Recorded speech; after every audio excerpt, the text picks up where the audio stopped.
don David, ¿qué mosco le picó a Quito Moreno? Ahora me anda pendejeando a Gerardo Fernández Noroña, pero aunque dice, no, Gerardo, al darle su medicina, hablando de manicomio, yo no voy a terminar en manicomio, el que va a terminar en la cárcel es él. Vaya que si le ha dolido la medicina de Noroña. Está con nosotros conectado el presidente de la mesa directiva del Senado de la República, Gerardo Fernández Noroña. ¿Qué mosca le picó a Lito Moreno, querido Gerardo? Te mando un abrazo hasta el Senado de la ¿Cómo República. estás? Buenos días a tu auditorio. Estaba aquí poniendo al día, estoy llevando un diario, fíjate, al fin que nomás estoy platicando a ti. Estoy llevando un diario, lo estaba poniendo al día y me acordé que teníamos una plática pendiente. Dije, de una vez iba a charlar con los medios, pero como es jueves está bastante tranquilo. Yo tengo ahorita, voy a recibir en unos minutos más a la lideresa del Congreso de Mónaco. Ya ves que mañana es la reunión, una Asamblea Mundial de Mujeres Parlamentarias de la UIP, la Unión Interparlamentaria. Lo promovió la senadora Cintia López Castro desde que estaba en el PRI. Apoyamos y ahora pues, que está ya en Morena con mayor razón. Y mañana a las 10 de la mañana en Palacio Nacional se va a llevar a cabo la asamblea. Yo iba a intervenir en la mañana, pero me pidieron que intervinieran puras mujeres. Estoy de acuerdo, no tengo ningún problema. Intervendrá una diputada federal, no sé quién, la propia Cintia, luego la diputada, era mi intervención, luego intervendrá la presidenta de la UIP, que es la lideresa del Congreso de Tanzania, y cierra la compañera presidenta Claudia Sheinbaum Pardo. Yo estaba en eso y dije, no, de una vez, esa deuda que tenemos pendiente, el otro no es tema, hombre, o sea, es hacerle el caldo gordo. La verdad es que los opositores, las personas opositoras, tienen muy claro que si me injurian, si me atacan, si denuestan, se montan en mi popularidad, los medios les dan un eco impresionante. Y la verdad es que yo debo hacerle caso a mi abuelita y sus consejos, y no le hice caso, y lo único que he generado es que los improperios suban de tono, y ese no es el intercambio que debería haber entre senadores, senadoras de la República, y mucho menos en mi condición de presidente de la mesa directiva de la Cámara de Senadores, ese trato infamante e inaceptable de quien encabeza el que en otrora fue el partido invencible del país y que hoy está a punto de desaparecer. Entonces no merece mayor comentario. Pues ya no sé si le dolió que va a terminar en la cárcel o que es el sepulturero del PRI, pero no mentiste, senador. O sea, Ni he faltado a la verdad, ni he faltado al respeto, la verdad sea dicha. A mí no me preocupan las expresiones duras, inclusive dirían barriobajeras que pueda darse, pero no tiene sentido. O sea, la verdad es que es mucho más importante lo que estamos haciendo. Yo estoy en la recta final del periodo, se está yendo rapidísimo, el periodo ordinario termina en abril ya. Yo pensé que íbamos a ir de manera más acelerada porque tenemos un número importante de legislaciones secundarias por realizar, pero quieras que no, la tensión que ha habido con el gobierno de Estados Unidos pues ha absorbido el tiempo y la energía en ello. Entonces, quizás se acabe convocando en algún momento un periodo extraordinario para sacar varias reformas legales. A mí me tocará, en mi condición de presidente de la mesa directiva, encabezar la comisión permanente de mayo, junio, julio, agosto, y ya termina mi periodo. Yo no había salido, fíjate, y está una invitación de presidentes de parlamentos europeos la próxima semana en Estrasburgo. Lo estuve valorando mucho y al final, al ver que va a medio gas las sesiones del Senado, me voy a ir, sí, el martes en la noche, martes 18 de marzo, y regreso el fin de semana. Ya tengo, además de la intervención que haré, que aprovecharé para insistir en la importancia de la tarea política que está haciendo la compañera presidenta Claudia Sheinbaum Pardo en un momento muy difícil, con un gobierno, con una presidencia de los Estados Unidos muy difícil. Lo ha hecho muy bien, la verdad. Ya están diciendo que se celebró el domingo, que ya están nuevamente los aranceles. Son muy cretinos, muy miserables. Ellos quisieran que le fuera mal al país. La compañera presidenta ha hecho muy bien las cosas y aprovecharé el foro y tendré varias reuniones bilaterales con líderes de parlamentos europeos y de Canadá, porque va también el líder del Congreso, no sé si el Senado de la Cámara canadiense, estará el presidente del Parlamento Europeo. Yo creo que me reuniré con él también, está viéndose ahí que se cuadren las agendas. Entonces va a ser una salida importante. Yo, como termino en agosto, estoy valorando construir un recorrido por la Patria Grande, que me parece que será importante hacerlo antes de culminar esta responsabilidad tan honrosa que me ha tocado en un momento histórico relevantísimo. O sea, va la elección de las personas juzgadoras muy bien, el 1 de julio. He enfrentado cualquier cantidad de dificultades. Viste que la ministra presidenta Norma Piña se deben decidir 5 personas que van a sustituir al Consejo de la Judicatura en materia de administración interna y quiere ya designar las 3 de las 5. Nosotros determinamos, no queremos el control del Poder Judicial, que 3 personas las designará el propio Poder Judicial, y ya quiere ella designar a las 3. O sea, señora ministra, si usted ya se va, ¿cómo va a determinar quiénes queden Oye, senador. en ese manejo? Es muy, muy gandalla. Oye, senador, por cierto, en un encuentro con medios ayer mencionabas que es importantísimo por dignidad que se haga a un lado Norma Piña como presidenta de la Suprema Corte de Justicia de la Nación, una Suprema que ayer se alinea a los intereses de los oligarcas como Ricardo Salinas Pliego y baja a Lenia Batres Guadarrama a la mala de un tema que, pues, que nos ocupa a todos, que es uno de los temas que involucra a Ricardo Salinas Pliego. Que, Ayer se que lo preguntaba en entrevista a Lenia Batres y me decía, pues si ya se exhibieron todos como son, pues ya es lo de menos si se queda o se va Norma Piña. Bueno, sí y no, sí y no. Es evidente que la salida de Norma Piña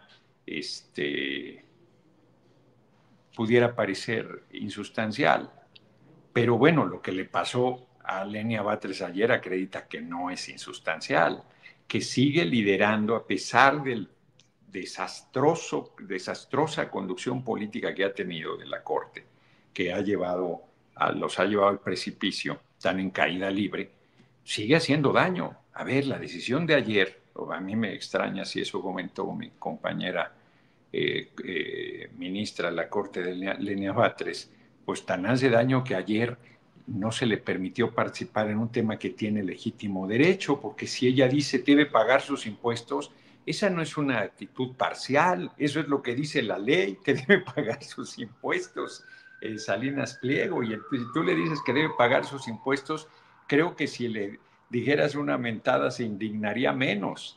Que si le dices que tiene que pagar sus impuestos. Y Luis María Aguilar, que tuvo casi un año ahí en un cajón de su escritorio guardado el expediente, a él sí lo dejan participar y a él no, les parece que es parcial y faccioso en favor de quien debe pagar sus impuestos. Es increíble. Y yo lo que decía ayer no es que resuelva la salida de Norma Piña, sino que si tuviera un poquito de vergüenza se haría a un lado. Porque ¿cómo se atreve a querer decidir 3 de las 5 personas que van a manejar la administración interna del Poder Judicial a partir del 1 de septiembre? Si ella ya se va, ¿cómo nos va a dejar ese regalito? Le toca a la nueva Corte determinar eso y no a estos que los 9, 8 de 11 ya renunciaron y se retiran de la tarea. No quisieron ir a las urnas a que el pueblo los ratificara o les dijera no los queremos más. Sabían ellos que no iban a pasar esa dura aduana. Entonces, no, es gravísimo. No es el tema si se queda o se va, si si es irrelevante, o sea, pues ya se va en el último día de agosto, pero mírala, está determinada a hacer daño hasta el último segundo de su responsabilidad. Entonces, no es un asunto menor. Ni siquiera puede Luego, ir, ni siquiera va el Poder Judicial a ningún evento que encabeza el gobierno de la República, pues justo por esto. O sea, si se fuera, por lo menos en estos últimos meses habría el trato que debe haber entre los poderes de la República, entre los poderes de la Unión, estarían participando en las ceremonias, habría una comunicación básica que siempre debe haber entre poderes, o sea, la permanencia de Norma Piña lo único que hace es seguir deteriorando la relación que tiene el Poder Judicial con los otros poderes y con el soberano que es el pueblo. A mí no me parece un asunto menor su permanencia, yo creo que debería irse. oye, senador, además hablan de imparcialidad para bajar a Lenia Batres por comentarios que hizo en redes cuando no era ministra de la Suprema Corte de Justicia de la Nación. Que no se nos olvide esta fotografía. No fueron ellos, Norma Piña salió a marchar en contra de la reforma al Poder Judicial y aún así votaron. O sea, ¿de qué me Exacto, hablan? exacto. No tienen vergüenza, son profundamente hipócritas, hombre. Se dan amparos a sí mismos, han actuado con absoluta facciosidad. Bueno, el que haya puesto a votación que 6 es mayoría calificada de 11. No, ya, a ver, yo sigo insistiendo. A mí me sorprende que la gente no le parezca gravísimo que los medios hayan dejado correr esto como si fuera cualquier cosa. Pues es el colmo del desparpajo, de la desvergüenza, del cinismo, de eso, de decir aquí yo hago lo que quiero impunemente y háganle como quieran. Y es la Suprema Corte y es la presidencia de la Suprema Corte. Qué fuerte, hombre, qué nivel de deterioro más grande del Poder Judicial. Quedará para las páginas más duras de la historia de cómo un poder faltó a toda dignidad, a toda honestidad, a todo compromiso republicano y se dedicó a sabotear la democratización del propio Poder Judicial. Y peor que eso, a defender intereses bastardos, intereses económicos contrarios a los intereses de la patria. Pero pues ya se van, estamos a unos meses. Hay quien dice que los hubieran sacado, es más, ella me dijo en una plática que tuvimos cuando yo busqué abrir el diálogo, pues nos hubieran de un principio hecho a un lado de una vez.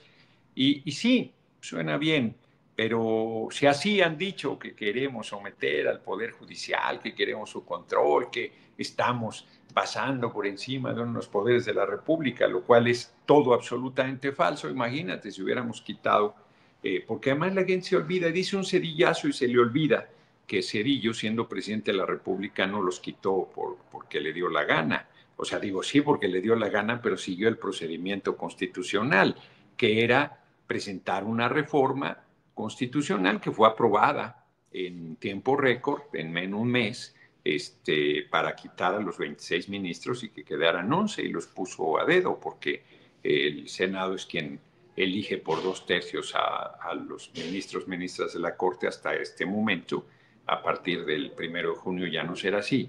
Y entonces no fue que los quitó y puso y ya, sino que caminó lo que marcaba la ley, lo que sigue marcando en este momento, y como tenían todo, a ellos sí no los criticaron, no les dijeron que era el superpoder, no les dijeron, ellos sí estaban sobre representados, ellos sí decidían en contra del interés nacional. Pues esa corte que impuso Cedillo fue la que validó el atraco del Fobaproa, 532 mil millones de pesos de una deuda privada que se hizo pública, que les hemos pagado 1 billón de pesos, 1 millón de millones, y se les sigue debiendo como otro billón de pesos. Es un atraco a la nación terrible. Entonces, pero esas cosas les entra por un eje y les sale por la otra, y hay compañeros, compañeras que se desesperan frente a la provocación, la majadería, la mentira, el denuesto, y quisieran que nosotros fuéramos igual de autoritarios, pero ni queremos, y estamos siguiendo el camino institucional, y va a ser la elección de las personas juzgadoras el 1 de junio que los ponga en su lugar.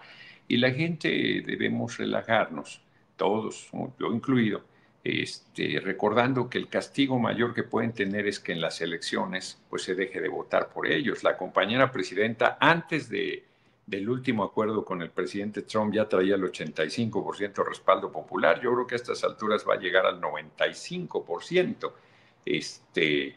Y en las elecciones eso tendrá un impacto contundente. Y yo creo que pues, lograr la desaparición del PRI y disminuir a Acción Nacional a su mínima expresión también en vías de extinción, pues es el castigo más grande que puede haber. Y Movimiento traen, Ciudadano, Movimiento Ciudadano igual, hombre, lo que está pasando en Jalisco, en Teuchitlán, es una cosa espantosa, ¿no? Y ya se sabrá la verdad absoluta y tendrán que los responsables de esas eh, brutalidades que pagar por ellas, ¿no? Entonces, ya hay autoridades claro, involucradas, yo tengo y esa traen impresión. ganas, y traen ganas de desaparecer a sus partidos, dices el sepulturero, le llama Salito Moreno. Lili Telles trae ganas de que el PAN también esté en la lona. Acéptame una broma. Bellaco, ya viste lo que escribió Lili Telles en redes sociales. Háganle caso. Y en un descuido se desaparece primero el PAN y luego el PRI. Presento esta iniciativa. Los servidores públicos que colaboren con el narco deben ser considerados traidores a la patria y recibir penas severas, destitución, inhabilitación permanente, decomiso de bienes y sin acceso a beneficios de libertad. Ay, güey, pues lo último que supe es que era panista el gobierno cuando García Luna. Exacto, exacto. Y Felipe, el Sagrado Corazón de Jesús Calderón Hinojosa, hay varios que todavía andan ahí sueltos. La verdad es que es pura demagogia y pura doble moral. Porque además en el caso de traidor a la patria suena muy fuerte, pero no hay una reglamentación que establezca cuáles son las conductas de traición a la patria. Esta podría ser una, y siempre, este, finalmente, si se las aplicáramos, dirían que es persecución política, dirían que son inocentes, que somos unos autoritarios y una dictadura, ¿no? Porque para ellos lo único que funciona es cuando es en nuestra contra, si se les aplica a ellos estrictamente la ley, siempre dirán que es persecución política. Bueno, dicen, tienen el desparpajo de seguir repitiendo narco gobierno, narco bancada, no tienen límite, hombre, son grotescos en realidad. No se dan cuenta que con su actitud siguen achicándose electoralmente. No se quieren ubicar, no pueden al parecer. Parece que está más allá de su entendimiento el que ellos tendrían que reconstruirse como oposición, que sería muy positivo para el país, por cierto. Dura, una posición dura, intransigente. No, o sea, yo no quiero que colaboren con nosotros en nada, que, o sea, pinten su raya. Si en este momento muy difícil, cuando se estaban imponiendo los aranceles, fueron mezquinos, fueron canallas, estaban aplaudiendo que al país le fuera mal, pues no esperamos nada de ellos, así es que sigan su camino, pero es evidente que no sabrán, todo indica que no sabrán replantearse las cosas para poder ser oposición, no saben cómo hacerlo, siguen atrapados en su mentira, en su doble moral, en su hipocresía, en su actitud canalla, y yo creo que están condenados a desaparecer Claro. políticamente hablando, y eso lo hará el electorado. Entonces yo en ese sentido estoy tranquilo. Más bien lo que me preocupa y me ocupa es la unidad de nuestro movimiento, que nosotros Déjame, no, déjame no, cerrar con eso precisamente porque el pueblo está en respaldo total a ustedes, 85% por la transformación en el país. Déjame cerrar con pedirte que cerremos con reflexiones sobre ese respaldo a la presidenta, sobre una sí, presidenta que con dignidad está enfrentando la situación con Donald Trump. Y ustedes haciendo lo que corresponde también, cerrando filas con esta presidenta que con mucha autoridad moral y con mucha dignidad eh, se enfrenta a su reto más importante en su muy joven presidencia, Gerardo. sí, la verdad es que 5 meses va para 6 y es extraordinaria la tarea que ha realizado, destacadísima, pues tiene el reconocimiento del pueblo, va a seguir en aumento y reitero, nuestro reto es la unidad, ese seguirá siendo nuestro reto. Yo creo que de lo que estábamos hablando, la oposición no sabrá rehacerse para hacer oposición, seguirá en su propia... Pues ahora sí que como Norma Piña, encerrados en su ceguera hasta que desaparezcan, la oposición está igual. Entonces yo creo que la oposición va a acabar saliendo de nosotros, de nuestro propio movimiento. Espero que tarde mucho para eso, espero que logremos la unidad y que sigamos muy sólidos para muchas décadas por delante, pero creo que inevitablemente así será, porque no le veo yo camino a la oposición y sí en algún momento nuestras tensiones internas van a llegar a tal grado. Y me temo que en algún momento será con razones de fondo, porque, con razones válidas, porque se están desarrollando al interior prácticas que no deben darse y que lejos de desaparecer pareciera que se van fortaleciendo. Están muy claras las reglas, las encuestas para resolver candidaturas, y en la medida que esas reglas no se respeten, pues estás abonando a, a la descomposición y estás abonando a la fractura. O sea, porque no solo es llamar a la unidad en abstracto, esa debe hacerse, pero debe hacerse con hechos, no con palabras, no con discursos. O sea, yo creo que un liderazgo democrático pues, tiene que reconocer dentro de su propio movimiento cuando pues, las cosas no salen como a ti te gustaría que salieran, pero la gente está marcando un rumbo, una candidatura, una definición, pues que debe ser respetada. Entonces, yo creo que esa parte es la que más hay que atender. Te agradezco mucho, senador, por acompañarnos estos minutos desde tu oficina ahí en el Senado de la República. Éxito y estamos al pendiente para una próxima oportunidad muy pronto. Órale, un abrazo. Cuídate, Ahí está. el senador, presidente de la mesa directiva del Senado de la República, Gerardo Fernández Noroña, no se le olvide la videocharla todas las tardes, noches, cuando puede, en ocasiones hasta la madrugada me ha tocado verlo, transmitir las videocharlas ahí en su canal de YouTube, GF Noroña Oficial, ahí está en YouTube, Gerardo Fernández Noroña. Déjeme